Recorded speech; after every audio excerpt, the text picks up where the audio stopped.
여러분 안녕하세요. 오랜만에 마더톤 강의를 올리게 됐는데 제가 지난번에 여러분들 내신 본격적으로 하기 전에 마더톤 강의 다 올려놓겠다고 했잖아요. 근데 하나도 안 올렸잖아요.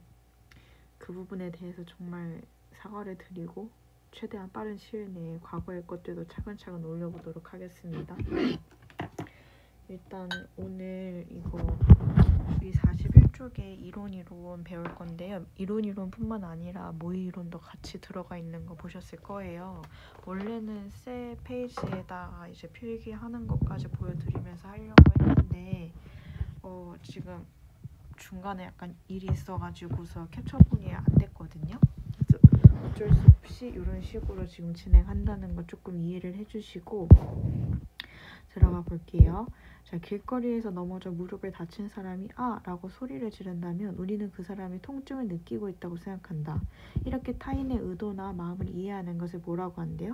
공감이라고 한다. 자, 그러면 우리는 공감이라는 키워드에 조금 꽂혀서 읽어야 되겠죠? 공감은 인간 생활의 중요한 요소 중 하나이다. 공감으로 인해 사람은 소외감을 극복할 수 있고 서로 협력할 수 있으며 이타적인 행위를 할 수 있기 때문이다. 그렇다면 공감은 어떻게 이루어지는 것일까? 지금 공감에 대해서 나는 얘기를 할 거고 공감의 장점에 대해서까지 계속해서 말을 할 거야 라는 거를 알 수 있습니다. 자, 20세기 하면 뭔가 1900년대를 얘기하는 거죠.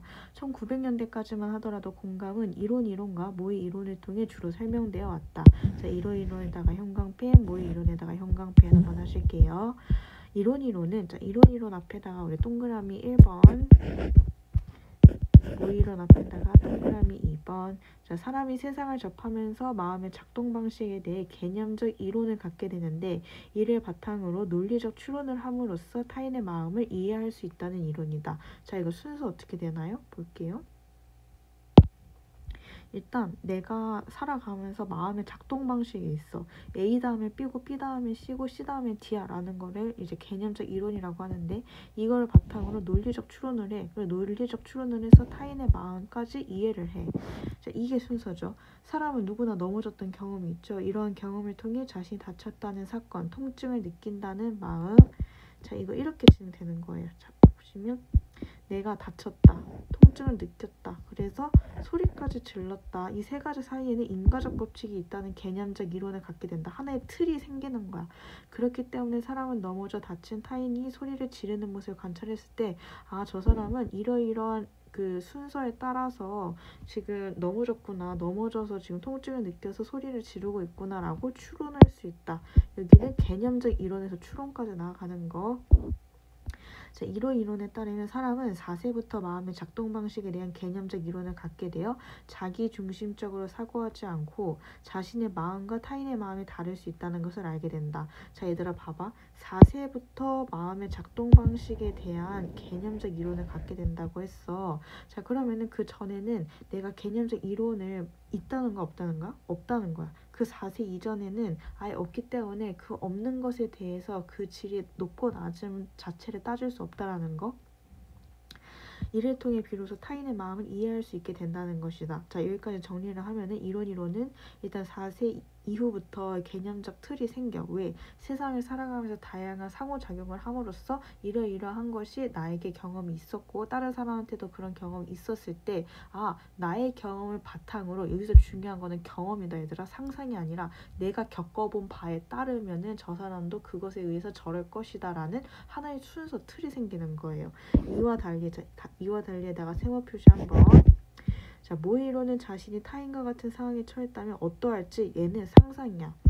자, 선생님 그럼 추론도 상상이 아닌가요? 상상의 나래는 무한해. 그렇기 때문에 상상의 방향성은 굉장히 다양할 수 있어. 그에 반해서 추론은 이미 그 가는 방향이 정해져 있단 말이야. 전제에서부터 결론까지 그 순서가 있어. 추론은 정해진 길로 딱딱딱 가는 거고 상상은 더 복합적인 내용이라고 이해를 하시면 됩니다. 그리고 모의 이론 앞에다가 동그라미 2번 할게요. 상상함으로써 타인을 이해할 수 있다는 이론이다. 모의 이론에 따르면 사람은 타인의 상황에 자신을 투사시킨 후 그 상황에서 자신의 마음을 상상하는 모의 실험을 하고 자, 이게 하나의 과정이야. 사람은 타인의 상황에 자신을 투사시켜. 내가 일단 타인의 마음에 들어가. 그 들어갔을 때 내가 어떠할까라고 상상을 해. 이게 바로 모의 실험이야. 그로 인해서 얻은 생각을 다시 타인에게 투사를 해. 자, 지금 몇 가지의 순서 나왔지? 하나, 그리고 둘, 그리고 세 개가 나왔다는 거야. 이렇게 해서 타인의 마음을 이해할 수 있다. 넘어져 다친 사람이 소리를 지르는 것을 보았을 때 그 상황에서 자신이라면 내가 어땠을까라고 어떤 마음이었을지를 상상으로 재현해 봄으로써 타인의 마음을 이해할 수 있다는 것이다. 이는 동일한 상황에서는 모의 실험을 한 자신의 마음과 타인의 마음이 서로 유사해. 얘들아 봐봐. 여기 보면은 완전히 똑같다고 나와? 아니야. 유사하다는 거는 완전히 똑같다, 등가다 라고 얘기하는 게 아니라 비스무리하다, 100% 같을 수는 없다, 아무리 같아봤자 99%다까지 얘기를 하는 거고. 자, 타인의 마음보다 자신의 마음에 접근하기가 더 쉽다는 것을 전제로 한다. 이론과 모의이론은 한동안 상호 배타적인 논쟁을 해왔다. 모의이론 측에서는 마음의 작동 방식에 대한 개념적 이론이, 자 봐봐, 지금 2번이 1번 까는 거예요. 2번이 먼저 나왔어. 마음의 작동 방식에 대한 개념적 이론 틀이 없는데 무슨 말씀 하시는 거예요? 라고 모의이론이 얘기를 하고 있고, 이런 이론은 근데 제가 봤을 땐 님도 이상해요. 모의 실험 투사를 해가지고서 타인의 마음을 읽어내고 상상하는 그 과정이 정말로 정확하게 재현될까요?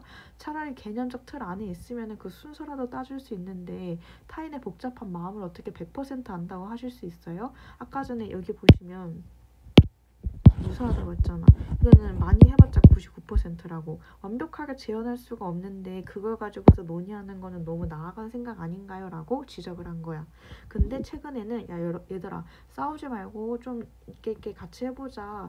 이론도 그렇고 모의이론도 그렇고 둘 다 우리에게 시사를 던지는 바가 있으니까 얘네들을 한번 합쳐보면 어때라고 리버먼이라는 사람이 두 책의 이론을 내세운 거예요.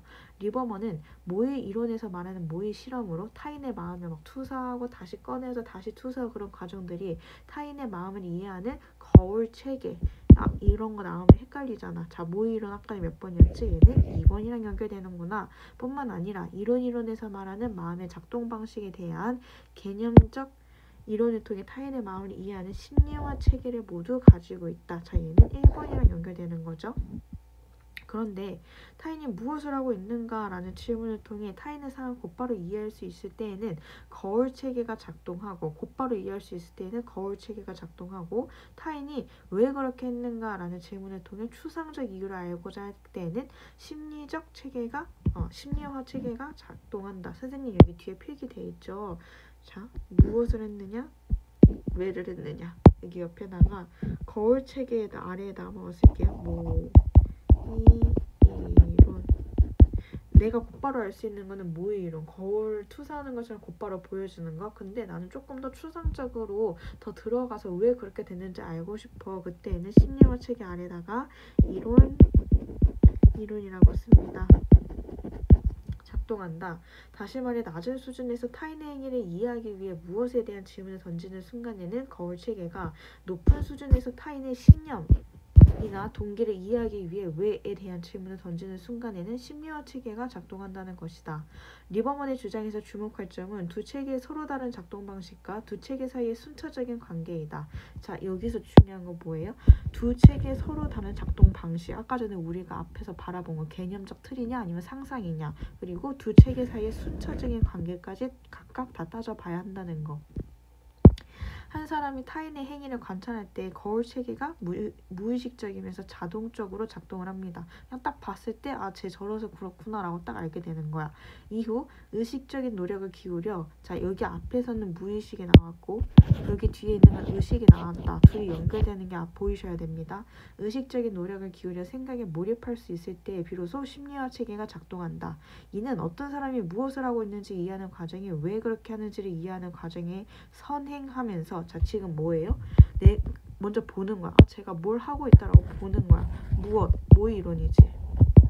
거울이 들어가는, 거울 체계가 들어가는 거야. 근데 왜는 뭐야? 이거는 아까 전에 본 이론. 심리화 체계. 지금 누가 앞섰어요? 모의 이론이 먼저 나왔어. 근데 아까 전에 설명을 할 때는 이론을 먼저 얘기하고 그 다음에 모의 이론을 말했잖아. 근데 뒤에 갈수록 모의 이론이 선행되고 그 다음에 이론이래야 하니까 너희들이 막 헷갈릴 수 있어. 그러니까 선생님이 이렇게 막 번호 잡아가면서 했잖아요. 여러분들은 아직은 어리고 여러 지문을 접해보지 않았기 때문에 분석을 할 때 이런 식으로 순서를 좀 정해서 내 눈에 보이게끔 가시화하는 작업을 해주시는 것도 중요합니다. 하여튼 논리적 추론의 전제가 된다. 논리적 추론의 전제가 된다. 이론의 전제. 이론이 먼저 나오는 거야? 아니야. 이것의 전제가 되는 게 모의 이론이야. 그러면은 얘가 첫 번째고 얘가 두 번째라는 뜻 잊지 마세요. 다만 이 범어는 좀 덧붙였어. 더욱 복잡한 과정을 거치지 않으면 공감이 완성되지 않아. 그냥 너희가 여기까지 이론들에 대해서 공부하는 것만으로도 공감이 완성되는 건 아니야. 진정한 공감은 거울 체계와 심리학 체계의 작동을 바탕으로 이걸 밑바닥에 깔고 정서적 일치와 실천적 동기까지 나아가야 돼. 즉 타인의 감정 상태와 동일한 느낌을 가지게 되고 이게 뭐야? 정서적 일치. 타인을 도와야겠다라는 마음이 형성되었을 때 실천적 비로소 공감이 완성된다고 보는 것이다. 자, 근데 얘들아 봐봐. 마음이 여기서 중요한 거는 선생님이 강조하고 싶은 거는 마음이 형성된 것뿐이야. 나 여기서 뭐 실천 행동을 한다 라는 얘기는 안 나와 있죠. 실천적 동기 얘가 이렇게 꾸며주고 있잖아. 동기 지금 명사 꾸며주고 있죠. 동기. 그런 마음가짐만 가지고 있으면 돼. 근데 내가 동기가 있었는데 무슨 일이 있어서 도와주지 못했어. 친구를 돕기로 했는데 나에게도 사정이 생겨 돕지 못했어. 그럼에도 불구하고 나는 친구에게 충분히 공감을 했고 또 그런 마음이 있었기 때문에 그것만으로도 충분하다라고 공감을 했다라고 이해를 하는 거야. 꼭 내가 그러니까 실천을 안 해도 돼. 행동으로서. 그 전에 마음만 먹으면 된다고. 이 내용에 따르면. 자, 그러면은 내용 한번 볼게요. 윗글의 전개 방식에 대한 설명 중 가장 적절한 것은 자, 1번 너무 쉽죠. 두 이론의 차이점을 설명한 후 두 이론의 통합한 이론을 소개하고 있다. 이게 맞아요. 자, 근데 나머지는 사실상 너무 쉬운 선지여서 얘기를 안 하려고 했는데 잠깐 보자면 이론의 역사적 변천이라고 하면은 19세기, 20세기 막 이런 얘기가 나와야 되는데 어떤 사람은 이렇게도 생각할 수 있겠지. 처음에 이론 있었고요. 모의 이론 있었고요. 그 다음에 리버먼이 얘기를 했어요. 라고 이론의 역사적 변천을 쫙 얘기할 텐데 아니야. 왜? 각각의 이론이 어떻게 나아갔는가 각각 따지고 있지 않고 그냥 큰 흐름만 얘기하고 있잖아. 일단 그 역사적 변천에서 틀렸고 이론들의 전망 앞으로 어떻게 될 거예요. 라는 얘기도 나와 있지 않기 때문에 틀렸습니다. 또 새로운 이론이 탄생하는 과정을 기존 이론이 탄생한 과정 우리가 이론과 모의 이론 어떻게 나왔는지 알아요? 몰라. 그 과정 알려주지도 않았는데 대비해서 설명하고 있다니까 틀린 거야. 특정한 이론이 가진 문제점을 구체적 사례를 통해서 강조하고 해결 방안 제시하고 있다? 아니야. 구체적 사례 나와 있지 않죠. 그냥 앞에서 예시를 들어줬을 뿐이지 아 하고 넘어졌을 때 소리를 낸다. 근데 그거를 구체적 사례라고 하기에도 문제가 있고 그걸 바탕으로 이론들이 가진 한계를 얘기하고 있다가 아니라 이론들이 그걸 어떻게 풀어나가고 있느냐에 대해서 얘기하고 있기 때문에 이건 틀린 겁니다. 5번에 사회 현상의 원인을 설명하는 두 이론을 소개하고 타당성 측면에서 그 이론들의 우열 어떤 것이 더 옳은가 우리가 삶을 살아가는 게 있어서 어떤 게 더 적절한가 그 이론들의 우열을 가리고 있는 게 아니기 때문에 이것도 X가 됩니다. 그래서 정답이 1번이라는 거 알아두시고요. 네, 2번 한번 가볼게요. 이거 많이 어려웠지. 이론의 근거에서 자 문제를 잘 읽어야 돼. 내가 항상 말하는 게 마음이 급한 애들 특히나 공부를 잘하는데 조급해, 긴장돼. 그럴 때에는 문제를 안 읽어. 그냥 내가 지금까지 푼 기출들이 대충 이런 거를 물어보기 때문에 시험에서도 이런 거를 물어보겠지 하는 아니라는 생각으로 접근을 한단 말이에요. 그러면 절대 안 됩니다. 자, 먼저 보시면 이론의 근거에서 보기를 이해한 내용을 적절하지 않은 것은 나왔어요. 자, 이론 하면 아래다 뭐 써줘야 되나요? 심리와 체계 써주셔야 됩니다. 그리고 보기를 꼼꼼하게 잘 봐야 돼. 자, 심리와 체계는 개념의 틀 그다음에 유추, 논리 이렇게 키워드 잡을 수 있겠죠. 적절하지 않은 것은까지 잡고 가겠습니다. 자, 3세에서 5세 아동들에게 인형극을 보게 한 후 자 봐라 아까 전에 왜 굳이 여기다가 3세랑 5세의 나이를 넣었을까? 아까 전에 개념의 틀이 생기기 시작하는 건 4세부터라고 했잖아. 3세하고 5세를 섞어놨다는 거는 이미 그 개념적 틀이 형성된 애들이고 형성되지 않은 애들이 있다는 뜻이야. 아동들에게 인형극을 보게 한 후에 방으로 들어온 셀리가 구슬을 찾기에 어디부터 살펴볼까? 라는 질문을 하였다. 자 얘들아 너희가 이거 볼 때 너무 이 글을 아이고 제가 요즘에 좀 그 근육이 많이 뭉쳐가지고 그 위나 그 위경련 그런 게 살짝 있어요. 그래서 중간에 살짝이라도 양해를 조금 해주세요. 여러분들 너무 스트레스 많이 받지 마시고 잠도 푹 많이 주무세요. 아셨죠? 잠시만요.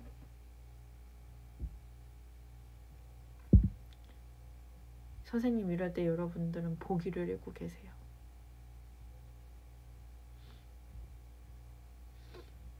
자 가볼게요. 미안해. 자 3세에서 5세들의 아동들에게 인형극을 보게 한 후에 방으로 돌아온 셀리가 구슬을 찾기에 어디부터 살펴볼까? 라는 질문을 하였다. 셀리와 앤이 인형극 내용 함께 방에서 놀고 있다. 셀리는 바구니 안에 자신의 구슬을 넣는다. 누가 넣었어? 셀리가 바구니 안에 내 구슬을 넣은 거야. 셀리의 구슬을 넣은 거야. 자신의 구슬. 셀리가 방을 나가 산책을 간 사이에 앤이 그 구슬을 바구니에 쓰는데 상자로 옮겨버렸네. 이후 셀리가 다시 방으로 돌아와. 자, 실험대 상자의 30%는 셀리가 바구니에서 구슬을 찾을 거라고 답하였고 70%는 상자에서 구슬을 찾을 거라고 답하였다. 자, 이거를 잘 따져야 돼. 70%는 상자에서 구슬을 찾을 것이라 답하였다는 인형극을 보는 관객들의 입장에서 얘기를 한 거잖아. 인형극을 보는 관객의 입장. 그러니까 공감을 한 거야 안 한 거야? 공감을 아직 못 한 거야. 그러니까 3세 애들이 많겠지. 근데 셀리가 바구니에서 구슬을 얘들아 여기 보면은 진짜 딱 해가지고서 구슬을 뾰로롱 하고서 아 찾았다 이게 아니라 구슬이 어디 있지 라고 이렇게 헤매는 과정을 생각을 하셔야 돼요. 셀리가 바구니에서 구슬 찾을 거라는 건 셀리 입장에서 생각을 한 거야. 셀리 입장에서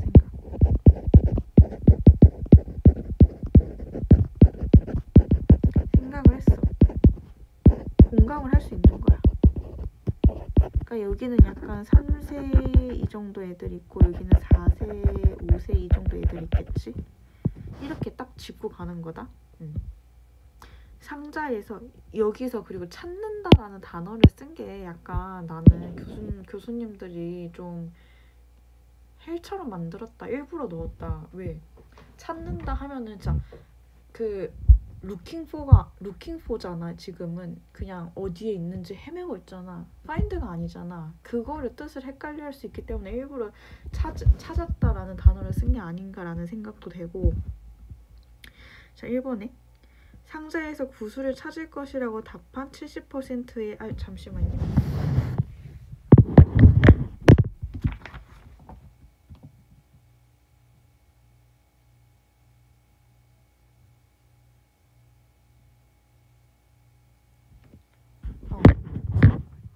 좋아요. 가볼게요. 상자에서 구슬을 찾을 것이라고 답한 70%의 아동들은 자기중심적인 사고, 아직 어리니까 셀리의 행위를 예측하였겠군. 맞고요. 타인의 마음을 인과적으로 추론할 수 있는 아동들은 구슬의 실제 위치를 셀리가 모르고 있다는 것을 파악하였겠군. 맞죠? 왜? 셀리는 그때 나갔다 왔잖아. 몰라. 그러니까 나는 셀리의 입장에서 생각을 해야 되는 거야. 셀리가 괜히 애를 의심해가지고서 너 이렇게 해가지고서 박스 안에 숨겨놨냐? 이것까지 가는 게 아니라 정말 단순하게 나는 왜 바구니에 넣어놨는데 없을까? 요것만 생각하면 돼. 셀리는 몰라. 애니 자기의 그 구슬을 옮겼다는 걸. 3번에 바구니에서 구슬을 찾을 것이라고 답한 30%의 아동들은 자신과 셀리가 구슬이 어디에 있는지 생각이 다를 수 있음을 이해하였겠군. 선생님 여기 왜 이런 얘기까지 나오나요? 이 얘기가 뭘 의미하냐면 자신과 타인의 생각이 다르다는 거를 알게 되는 거지.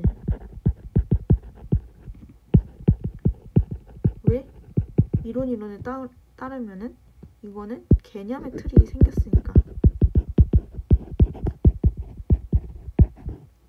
개념의 틀이 있어.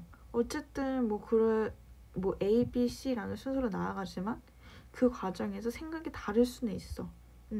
그런 이거 뭐라고 했더라? 여기 앞에 여기 있다. 형광펜 개념적 이론을 갖게 돼서 알게 된다. 이를 통해 비로소 타인의 마음을 이해할 수 있게 된다는 것이다. 자기중심적으로 사고하지 않는다는 거. 개념의 틀. 개념적 이론. 미안해. 썼어? 지우면 되지 뭐. 개념적 이론.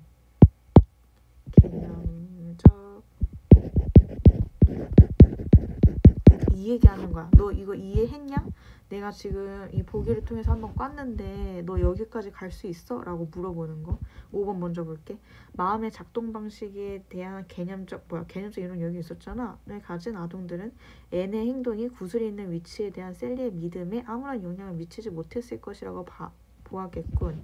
자, 이건 이론을 가진 아동들, 이미 어느 정도 커가지고서 타인과 내가 생각이 다를 수 있다는 걸 아는 아이들은 N의 행동이 구슬이 있는 위치에 대한 셀리의 믿음. 자, 구슬이 어디에 있겠구나라는 셀리의 믿음은 뭐야? 바구니에 있겠구나 이거야. 근데 바구니에 있겠구나.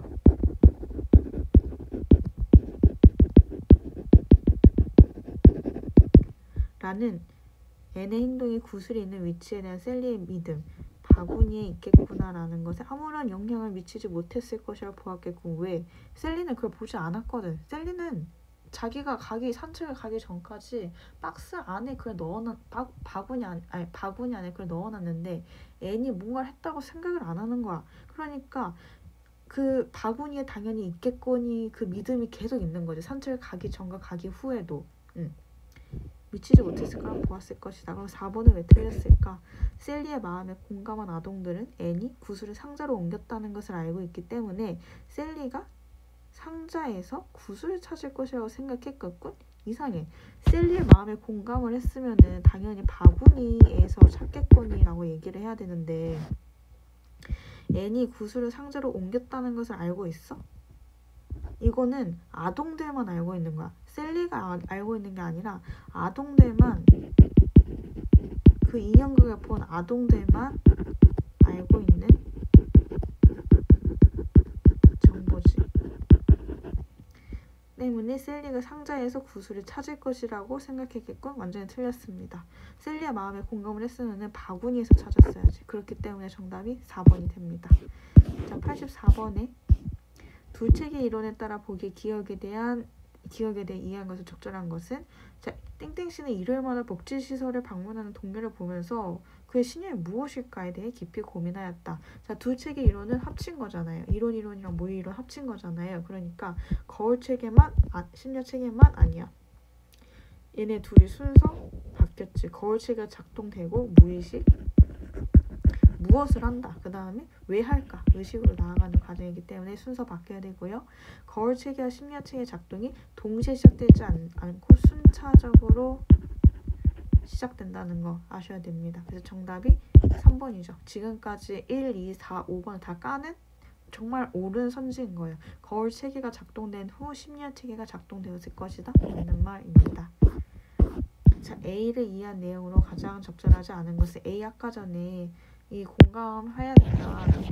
공감은 그냥 이론만 안다고 다 되는 게 아니라 정말로 내가 저 사람을 정서적으로 같아야 되고 감정 상태가 같아야 되고 실천적인 동기까지 먹어야 된다. 마음까지 먹어야 된다 얘기하는 거잖아요. 나머지는 다 맞으니까 맞다고 하고 4번이 왜 틀렸는지 볼게요. 타인의 슬픔을 알고 함께 느꼈기에 타인을 도와주려고 했지만 타인의 상황이 여의치 않아. 여기까지 봐봐. 동기 성립한 거야. 동기 있어. 이거 정서 일치도 했어. 근데 실행을 안 했다고 진정한 공감이라고 하지 않아? 그런 얘기 아니라고 선생님이 아까 전에 앞에서 본문 설명하면서 말씀드렸죠? 그렇기 때문에 X고요. 자, 86번에 갈레세는 어떤 사람이 윗글과 고개를 이해한 내용으로 가장 적절한 것은 갈레스는 어떤 사람이 컵을 향해 손을 뻗을 때 손을 뻗은 사람과 이를 바라본 사람의 뇌에서 똑같은 영역이 활성화된다는 운동 공면 이론을 제시했다. 즉 관찰자의 두뇌는 의식적인 노력 없이도 관찰 대상의 두뇌를 거울처럼 반영한다는 말이다. 이건 무의식이네. 아까 전에 무의식 뭐였지? 모의 이론, 그다음에 거울 체계. 이를 통해 그는 관찰자가 관찰 대상의 마음에 대해 자동적으로 모의 실험을 할 수 있다는 것에서 관찰만으로도 중요한 건 조사만으로도 타인의 마음을 이해할 수 있다는 것을 주장하였다.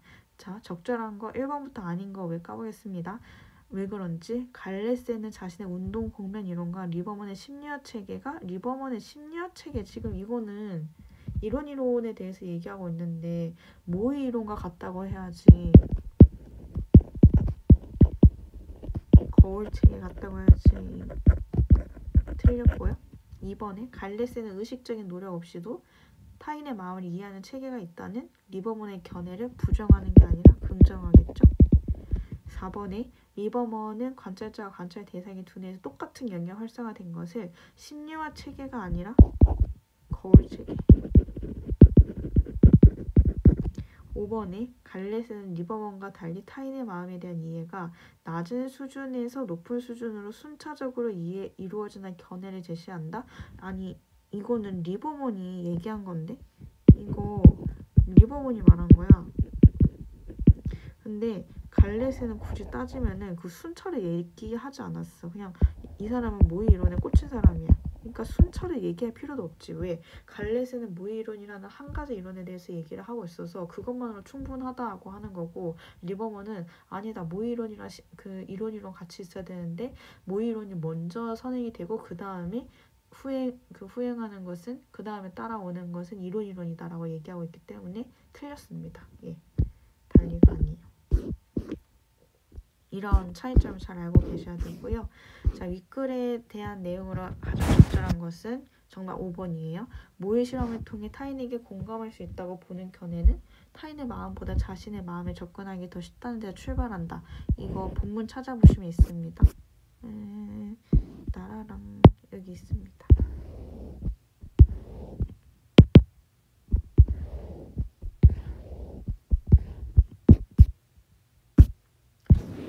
하고 그다음에 이론에서는 이생 아동들은 4세 아동들에 비해 마음의 작동 방식에 대한 개념적 이론의 질적 수준이 낮다고 보는 게 아니라 없다고 봐야지. 아예 없으니까 그 질의 높고 낮음도 따질 수 없다.